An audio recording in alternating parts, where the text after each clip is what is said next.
नमस्कार, मैं हूं अनिल के अंकुर और आप देख रहे हैं जनता टीवी। जनता टीवी की इस खास पेशकश यानी कि सीधा सवाल में आज का सबसे बड़ा मुद्दा है, और वो मुद्दा ऐसा है जो राष्ट्रीय है, अंतर्राष्ट्रीय है और विश्व शांति के लिए है। ये हमारे पास मौजूद हैं हरचंद शाह जी, जो कि नेपाल सरकार के पूर्व सांसद रहे हैं और इस समय राष्ट्रीय जनता दल नेपाल के राष्ट्रीय अध्यक्ष हैं, और इसमें विश्व शांति के लिए लेकर के पूरा भ्रमण कर रहे हैं। और मतलब केवल नेपाल में ही नहीं बल्कि भारत के विभिन्न राज्यों में जा करके चर्चा कर रहे हैं किस तरीके से विश्व शांति बनाई जाए। फिर इसके बाद वो सार्क की जितने सार्क कंट्रीज हैं, साउथ ईस्ट एशिया की कंट्रीज हैं, तो वहाँ भी जाएंगे, वहाँ भी ऐसी बात करेंगे कैसे विश्व शांति स्थापित की जाए। स्वागत है हरचंद जी, आपका बहुत बहुत स्वागत है। आप राष्ट्रीय जनता दल नेपाली जनता दल के आप अध्यक्ष हैं। आप उसमें क्या भूमिका निभा रहे हैं वहाँ पे? सबसे पहले तो आप अनिल कुमार जी को अंकुर जी को मेरा बहुत बहुत धन्यवाद कि आपके चैनल का नाम जनता टेलीविजन है, जनता टीवी, और हमारा जो सलाम है नेपाली जनता दल का, वो हम जनता का जय करते हैं, जय जनता। और पूरे नेपाल से मैं आपके लखनऊ नवाबी शहर में यहाँ सुनते थे, और 40 वर्ष पहले मैं आया था एक फिल्म देखने नदिया के पार। तो मैं लखनऊ वासी को मैं प्रणाम करना चाहता हूँ, विश्व के लोकतांत्रिक धरती भारत के धरती को मैं नमन करता हूँ। और आपने नेपाल में नेपाली जनता दल, हम सत्य पथ की बात करते हैं। सरकार में बहुत सारे लोग गए, हमारी पार्टी भी 2 बार MP बना, संविधान सभा के दोनों चुनाव में, दोनों इलेक्शन से हमारे पार्टी के प्रतिनिधित्व रहा। हमने जो दिया वहाँ पर संविधान में जो सामग्री, वो एक्सेप्ट नहीं किया नेपाल के संविधान में। देख रहे फिर अभी संशोधन की प्रस्ताव चल रही है, क्योंकि वो उसी टाइम में मैं आज से 9 years ago I had given some principle to constitution को अमेंडमेंट करने के लिए। मैं उस टाइम नहीं बात किया था, लेकिन वोटिंग करवाया, नहीं माना लोग। तो देखिए दुख तो होंगे ना, जनता दुख में जा रही है। आप नेपाल के पड़ोस में हो, भारत और नेपाल के रास्ते हमेशा खुले रहते हैं। उत्तर प्रदेश में क्या पूरे देश में नेपाल के तमाम लोग बिल्कुल भारतीय नागरिक की तरह नौकरी भी करते हैं, सरकारी सेवाओं में भी हैं, ठीक है। अब मैं आपसे चाहूँगा, लोग जानने के इच्छुक है आखिर वहाँ की सरकारें बहुत जल्दी बदल क्यों रही हैं? विश्व के 2 ही देश हैं जिसके सीमा इस ढंग से खुलेआम जी भारत और नेपाल के बीच में इतनी पुरानी दोस्ती है। तो आप तो जानते होंगे मीडिया में, आप तो क्या कारण होती हैं सरकार गिरने की, सरकार स्थिर रहने की। वो वहाँ के लोकतंत्र स्थापित होने में अभी कुछ टाइम लगेगा। आपके यहाँ तो 1947 के बाद 1950 में संविधान बन गया था शायद। जी 50 में लागू। और हमारे यहाँ तो संविधान अभी संविधान सभा से अभी 9 बरस हुए हैं बने हुए, तो पीछा तो है जरूर, इसलिए स्थिरता है। और जानते हैं ये तो ब्यूरोक्रेसी जो है वो अंग्रेज के ज़माना से, शायद आपके देश में भी 1 कप चाय या 10 रुपये देने से बड़े ऑफिसर के यहाँ मुलाकात हो जाती थी। तो ये ब्यूरोक्रेसी में भी वो थोड़ा सा जड़ता है, पुरानी जो भ्रष्टाचारी लोगों का थोड़ा बिगड़ी अभी भी है। और वही बीमारी फिर पॉलिटिशियन में भी चला गया है, इसलिए वहाँ का सरकार स्थिर है। लोकतंत्र की कमजोर अभी कड़ी के कारण से कमजोर कड़ी है। वहाँ पे कोरेला सरकार हुआ करती थी, कोरेला सरकार के बाद फिर दूसरी प्रचंड सरकार आई, अब बोली सरकार आई। क्या है इन 3 सरकारों में, कितना अंतर है, क्या उनकी सोच है? निश्चित रूप से आपने कोइराला से इंगित करेंगे तो BP कोइराला का मैं याद करूंगा, क्योंकि आपके बिहार में या दिल्ली में कहीं BP मार भी दिए हुए हैं, जो BP भारत की धरती में रह करके वहाँ के लोकतंत्र की क्रांति का काम करते थे। यहाँ पर भी आपके JP मूवमेंट या रामनारायण लोहिया के मूवमेंट में वो साथ देते थे। तो BP कोइराला जी निश्चित रूप से, उनके कृष्ण कोइराला जो है सो वहाँ के राणा के विरुद्ध में काम किया था कि जनता को खुशहाल रखना चाहिए, शिक्षा देना चाहिए, स्वास्थ्य का काम करना चाहिए, किसान के एक जो बैल और एक गाय ऐसा होना चाहिए। लेकिन वो कोइराला फैमिली हो या वहाँ के जो पॉलिटिशियन हो, ये सब लोग कहीं ना कहीं इर्द गिर्द राणाओं के इर्द गिर्द घूमते रहे और राजा के इर्द गिर्द घूमते रहे। उसके बाद पंचायत कालीन में भी वही लोग शासन करते रहे, और अभी उसी में से कुछ डिफरेंट ग्रुप जो है वो लोकतंत्र के लिए 46 में आपके चंद्रशेखर जी गए थे भारत से नेपाल में, कि अगर राजा वीरेंद्र को उन्होंने ललकारा था कि अगर तुम लोकतंत्र नहीं दोगे तो तुम्हारा सत्ता गिर जाएगा, चरमरा जाएगा, इसलिए लोकतंत्र देश में बहाल करिए करके तो लोकतंत्र तो आई, लेकिन शासन करने वाले उन्हीं बीपी कोइराला की फैमिली के, मातृका कोइराला पंचायत के साथ राजा के साथ थे, उसी में आपको गिरिजा प्रसाद कोइराला लोकतंत्र के साथ आए, लेकिन भ्रष्टाचार करने का श्रेय तुरंत लोकतंत्र आने के 2 वर्ष के बाद शुरू हो गया। जी, मैं याद दिला दूंगा कि कोइराला फैमिली से मनीषा कोइराला जो हीरोइन थी, भारत में उन्होंने बहुत अच्छा काम किया बॉलीवुड फिल्मों में, है ना। तो वो भारत और नेपाल मित्रता में एक बहुत बड़ा पुल का काम कर रही थी। तो ऐसा नहीं लग रहा था कि मतलब जो फिल्मों की दुनिया से आपने भी बताया था कि माला सिन्हा भी वहीं की थी, है वो भी नेपाल की थी जी। और आपने मनीषा जी का नाम लिया, कोइराला फैमिली का नाम लिया। निश्चित रूप से किसी भी फील्ड में, अगर कोई भी क्षेत्र में कोई भी हमारे नेपाल के लोग अगर काम करते हैं और उनके नाम से हमारा देश का, भारत नेपाल से मित्रता बढ़ती है तो बहुत अच्छी बात है। लेकिन राजनीति और फिल्म अलग अलग चीज़ है। राजनीति में अब मैं नहीं चाहता था ये कहना, उनका नाम आपने ले लिया, तो उनके फादर प्रकाश कोइराला जी लड़ रहे थे चुनाव कहीं, तो मनीषा जी प्रचार करने गई थी, लेकिन प्रचार करके तो चली आई वो बम्बई या कहीं पर, लेकिन फिर दोबारा जनता के बीच में नहीं दिखाई दिए लोग। तो ये नहीं होता है राजनीति। राजनीति तो जनता के जड़ की समस्याओं को दिन रात उनके लिए चिंतन करने की जरूरत की भाषा को राजनीति बोला जाता है। राज्य की नीति जनता के लिए बनती है ना। तो इसलिए मुझे वो कला क्षेत्र में कलाकर्मी अच्छी है। आप भारत के वासी हो या वर्ल्ड के किसी भी कोने में जो मनीषा की जो फिल्म देखते होंगे उनका तो एकदम। तो आजकल जो कोहली सरकार है वो उसकी क्या भूमिका है? देखिए, विश्व के कम्युनिस्ट लोग समाप्त होते गए और नेपाल में आकर के फलने फूलने लगे, तो ये विश्व की कम्युनिस्ट के विचारधाराओं की जो उत्थान या अच्छे कर्म करने की बात तो नहीं हो पा रही है। उनमें भी वही जड़ता, वही भ्रष्टाचारी के जैसे अभी भी सरकार धराशायी है। कभी देखिए दुनिया में कभी फर्स्ट सेकेंड पार्टी की सरकार नहीं बनती है, लेकिन नेपाल में फर्स्ट और सेकेंड पार्टी की सरकार बनी हुई है। तो अपोजिशन कौन रहेगा, कौन उसको सचेत करेगा? तो मोनोपोली हो सकता है और उससे सरकार टिके। अगर स्थिति खराब थी नेपाल की तो बड़े 2 पार्टियों को मिलना पड़ा, तो मिलने से अगर देश का भला कर देते तो ठीक है, अब नहीं तो इन लोग का लास्ट चांस है। तो क्या है कि हम लोग बात कर रहे थे कि किस तरीके से हम भारत और नेपाल के अंतर्राष्ट्रीय स्तर पर सौहार्द बनाने की बात, आपने जैसा क्या क्या आपका उद्देश्य है कि ऐसे बना रहे, लेकिन हम चाहेंगे कि आप इसमें जब विचार डालें कि आप किस तरीके से सौहार्द स्थापित करना चाहते हैं। देखिए, नेपाल और भारत का जो इंडो नेपाल रिलेशन है, मैं 3 किस्म से देखता हूँ। एक तो बॉर्डर में जो हमारा नेपाल और इंडिया का जो बॉर्डर है, खुला बॉर्डर है, और मार्केटिंग जो है सो आपके भारत के लोग मार्केट करने चले जाते हैं नेपाल में, नेपाल के लोग मार्केट करने से आप चले जाते हैं धराले से इंडिया में, और बहुत सारी आपूर्ति आपके देश से हो रही है। पहले मेरे देश से नेपाल से आता था, खाद्यान्न उपज होती थी, आजकल इधर से उधर जाने लगा है। वो देश की सीमावर्ती किनारे पर जो बेटी रोटी का संबंध है, जो सभ्यता संस्कृति है, उसको बरकरार रहेगा। ये किसी के तोड़ने से टूटने वाला नहीं है।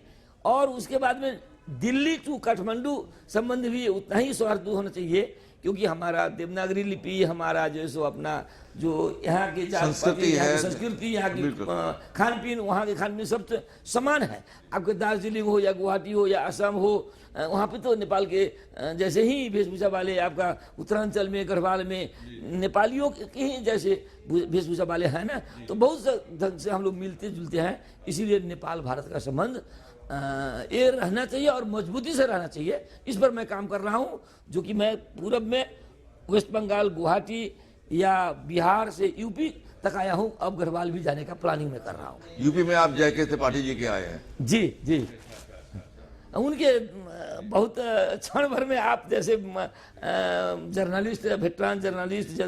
अरे नहीं।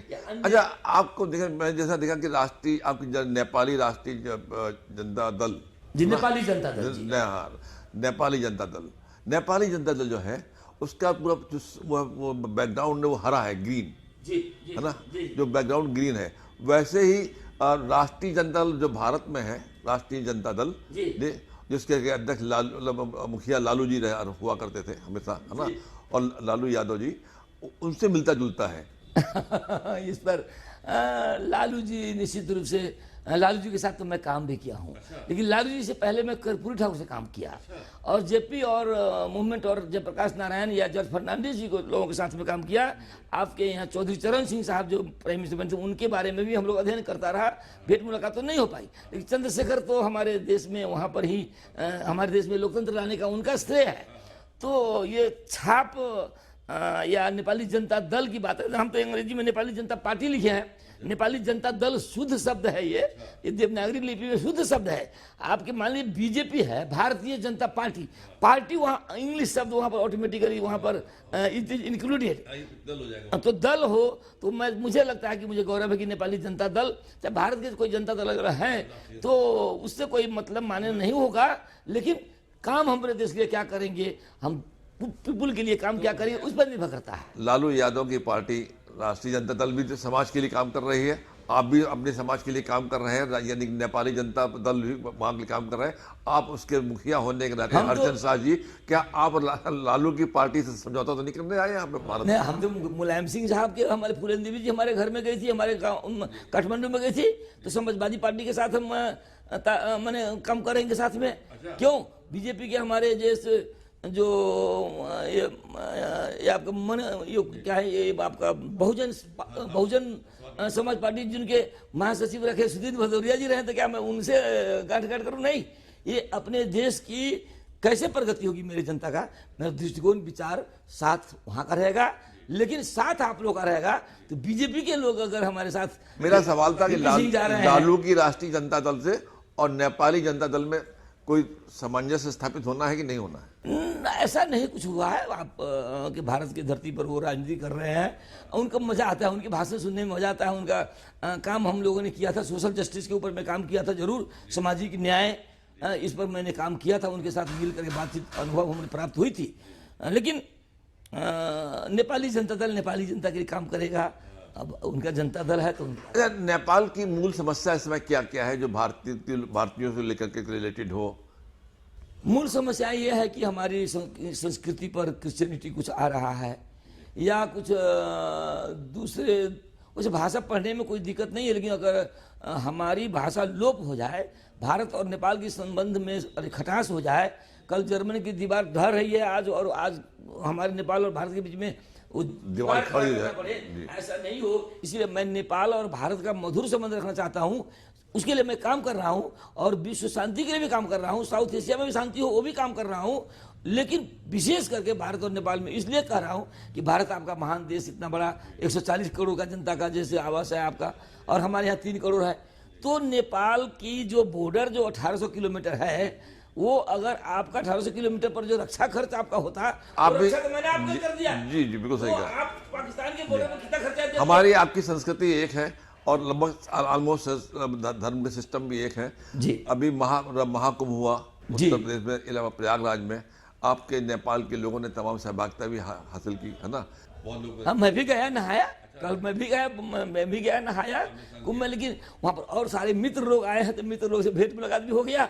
आप जैसे लोगों से भी आज भेंट मुलाकात हो रहा है, वो कुंभ के कारण से हो रहा है, इसीलिए आज लखनऊ में आपसे मुलाकात हो रहा है, तो ये अच्छी बात है। अच्छा, नेपाल में बहुत सारे लोग हैं जो भारतीयता मतलब यहाँ पे मतलब रिश्ते हैं, जैसा कि आपने बताया कि आपके परिवार में तमाम ऐसे रिश्ते हैं जो कि भारतीय मतलब लोगों से, यहाँ के परिवार वालों से आपसी रिश्तेदारियाँ हो गई हैं। भारतीय फिल्में वहाँ कितनी प्रसिद्ध हैं? हाँ, वहाँ तो फिल्म पहले बनती नहीं थी, भारत की फिल्म ही लोग देखते थे। अब आजकल तो मोबाइल में फिल्म देखते हैं लोग, अब भारत की देखते हैं या नेपाल की देखते हैं, विश्व के किसी कंट्री की फिल्म देखते होंगे, लेकिन निश्चित जब हमारी भाषा एक है, तो लिपि एक है, तो फिल्मी तो आपके यहाँ सुपरस्टार लोग हैं, आपके हॉलीवुड के बाद में आपका बॉलीवुड हुआ, बॉलीवुड का नेपाल में भी कॉलीवुड है, तो ये फिल्मी जगत में तो फिल्म जो अच्छा बनाएंगे उनका तो देखेंगे लोग। भाषा से रोक टोक नहीं होता है, भाषा समझ जाते हैं लोग हिंदी का। जी, तो अब जो सवाल तक जो जिस मुद्दे को लेकर के आप विश्व यात्रा मतलब कर रहे हैं और अलग अलग जगह सम्मेलन कर रहे हैं, क्या ताकि विश्व में शांति स्थापित हो और मतलब विश्व में शांति हो, युद्ध ना हो जी, इसके पीछे मोटिव क्या है? देखिए ऐसा है, अभी आपके भारत के इतना पड़ोसी हमारा पाकिस्तान है, वो युद्ध हो गया वहाँ, और बांग्लादेश का स्थिति आप देख रहे हैं, आपका भारत नेपाल का जैसे नहीं है, भारत बांग्लादेश का संबंध बिगड़ चुका है अभी के परिप्रेक्ष्य में। तो नेपाल के एक जो इतना घनिष्ठ मित्र है कि वो किसी के बिगाड़ने से बिगड़ नहीं पाए अभी तक, लेकिन कल ना बिगड़े इसके लिए मैं काम कर रहा हूँ। सिर्फ सार्क कंट्री के लेवल पर ही सभी 8 देश जो है, भारत है, पाकिस्तान है, श्रीलंका है, बांग्लादेश है, नेपाल है, भूटान है, अफगानिस्तान है, बर्मा है, तो इन मालदीव्स है, तो इन सभी 8-9 देश का एक यूरोपियन यूनियन जैसे एक मुद्रा हो और वीसा, नो वीसा, हमारा नेपाल से भारत में आने की नो वीसा है? तो बेरोक टोक हम जा सकते, तो उसी ढंग से पाकिस्तान में भी जाने का काम किया जाए। पाकिस्तान वाले को भी सोचना चाहिए कि भारत से हम लोग लगाव है, एक ही है, तो युद्ध करने की जरूरत नहीं है, समझदारी होने की जरूरत है, और युद्ध होने से पहले समझदारी करने की जरूरत है। इसीलिए सार्क नहीं काम कर पा रहा है, तो हम लोग एक GAPP gap, global agreement on peace and participation का एक संस्था। क्या बहुत अच्छी आपकी सोच है। लेकिन एक समस्या आ रही है बीबी, हाल में जो अखबारों में, समाचार एजेंसियों में जो खबरें आ रही हैं कि चाइना नेपाल में अड्डा बना रहा है और कहीं ना कहीं से वो अपना केंद्र स्थापित करना चाहता है, उसको और वो मतलब भारत को कहीं ना कहीं इफेक्ट करेगा। अब साहब, डोकलाम की लड़ाई आपकी हो गई थी, कश्मीर घाटी में बार बार झड़प होती रहती है, या भारत चाइना का रिलेशन थोड़ा खराब हो जाता है, और ये लड़ाइयाँ तो तब होती है जब समझदारी में कम होता है, या एक दूसरे की जमीन भूमि पर हस्तक्षेप होता है, या एक दूसरे की इकोनॉमिक राइज में डिस्टर्बेंस होता है। तो चाइना कभी नहीं चाहेगा, शायद वो व्यापारी कंट्री है, जो भारत जैसा 140 करोड़ का व्यापार वो रोक ले, इसलिए युद्ध नहीं करना चाहिए, उसको नहीं करेगा जैसा दिखाई देता है। और एक पॉइंट है जहां भारत और नेपाल के बीच में, हम भारत और चाइना के बीच में नेपाल है, तो एक टाइम तो हमने ये कहा था कि CHI से CN से ना और DIA से डिया, तो चीन डिया का ऐसा संबंध बनना चाहिए कि इस क्षेत्र में शांति हो जाता है का पूरा। हम लोग चाइना से भी भारत सौहार्दपूर्ण संबंध अभी भी है, देख रहे हैं, वार्ताएं हो रही है, सब अभी ठीक है। जितनी कटुता आपके पाकिस्तान से है उतना कटुता कम से कम चाइना से नहीं दिखाई दे रहा है। हाँ, विश्व परिवेक्ष्य में रशिया हो, USSR हो, या यूक्रेन की लड़ाई, या अमेरिका की लड़ाई, या हमास का, या इजराइल का, ये सब तमाम वहाँ जो हो रहा है यहाँ नहीं हो, इसके लिए भारत, नेपाल और चीन के बीच में हम लोग तो चाहेंगे कि नेपाल इसका कन्वीनर बने, और भारत और चीन के बीच में कभी ऐसा लड़ाई नहीं हो, ऐसा जगह नहीं आवे, अशांति हो, ऐसा कोई ऐसा दिन नहीं आवे जिसमें हमारे इस साउथ एशिया के या एशिया में भी हमारा कोई ऐसा भूकंप ना आवे, लड़ाई का भूकंप। मैं ये कामना करता हूँ। आपका भारत में भ्रमण कितने दिन का है? मैं गुवाहाटी से आया, अपने नेपाल होकर के फिर कुंभ नहाने आया, कुंभ नहा करके आपके लखनऊ में आपके दर्शन हुए, और मैं कटवाल जाऊंगा। कुंभ आपको कैसा लगा? अब होली प्लेस जब गंगा जमुना सरस्वती का है, तो सारी नदियां को भी हम कुंभ कह सकते हैं, लेकिन अब एक जगह है जहां पर बनाया गया है, लोग तो एक आयोजन के मामले में, के मामले में कहीं पर अच्छा दिखाई दिया व्यवस्था, कहीं पर थोड़ा सा डिस्टर्बेंस भी था, धूल उड़ रही थी, या कुछ ऐसा था जो लग रहा था कि ये टेंट पर पूरे के पूरे धूल है, तो वो तो आंधी हवा चलने से भी ऐसा होता है, नदी किनारे चलता है, लेकिन सिक्योरिटी ठीक था। और पानी, जो पानी जिस जल में आपने स्नान किया, वो जल कैसा था? हाँ, कहीं अच्छा था, कहीं पर थोड़ा सा मतलब कुल मिलाकर के आप मतलब इसकी पूरी व्यवस्था सेटिस्फाई है? जी। अब लोगों से मित्रता और अपनी आस्था की धरती पर, आस्था जो है हमारा संस्कृति, तो आस्था में विश्वास रखने वालों के लिए ठीक है। मुझे तो मित्र लोगों से भी मिलना था, इसलिए भी मैं घूमने आने चला, मित्र से मिला, आप लोग से मिला, इस देश की, भारत नेपाल की संबंध के ऊपर चर्चा करने पाया, ये सबसे बड़ी बात है। धन्यवाद साहब, आपने किस तरीके से विश्व में मतलब शांति बनी रहे, कहीं युद्ध ना हो, और अब कम से कम जो नेपाल और भारत के आसपास की कंट्री हैं उनमें तो कतई युद्ध ना हो, ऐसे तमाम अच्छी आयोजन को लेकर के, प्लान को लेकर के नेपाल के पूर्व सांसद और नेपाली जनता दल के राष्ट्रीय अध्यक्ष हरचंद शाह जी आज लखनऊ में थे, उनका मैंने स्वागत किया, और जिस तरीके से उन्होंने जो मुहिम चलाई है उस मुहिम में कामयाब हो, ऐसी मेरी कामना है। धन्यवाद, नमस्कार। जय जनता।